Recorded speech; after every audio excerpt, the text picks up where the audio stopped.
उन्होंने परीक्षा केंद्रों पर तैनात कर्मचारियों से भी बातचीत की और उनके कामकाज का जायजा लिया। मंत्री ने ये सुनिश्चित किया कि छात्रों को सुनिश्चित और निष्कलंक वातावरण में परीक्षा देने का अवसर मिले। आज माझा शेगावला दौरा सुरू असताना आजपासूनच संपूर्ण महाराष्ट्रामध्ये इयत्ता 12वीच्या परीक्षा बोर्डाच्या ह्या सुरू झालेल्या आहे।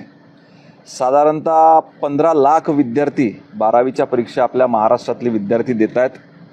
3373 केंद्र संपूर्ण महाराष्ट्रामध्ये परीक्षेचे आहेत। आज या ठिकाणी आले असताना माननीय मुख्यमंत्री देवेंद्रजी फडणवीस यांनी कॉपी मुक्त अभियानाचं आवाहन आपल्या राज्यामधल्या विद्यार्थ्यांना, शिक्षकांना, पालकांना त्या ठिकाणी केलं आहे।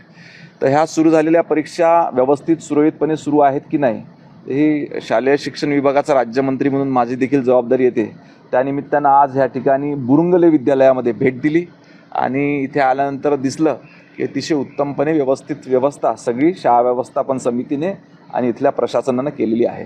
अनेक उपाययोजना त्या ठिकाणी शासनाच्या वतीनं, प्रशासनाच्या वतीनं केलेल्या आहेत, परंतु काही नामवंत शिक्षण संस्था आहेत की ज्या ठिकाणी त्या स्वतःहूनच याच्यामध्ये पुढाकार घेतात आणि अतिशय आनंददायी वातावरणामध्ये परीक्षा पार पाडण्यात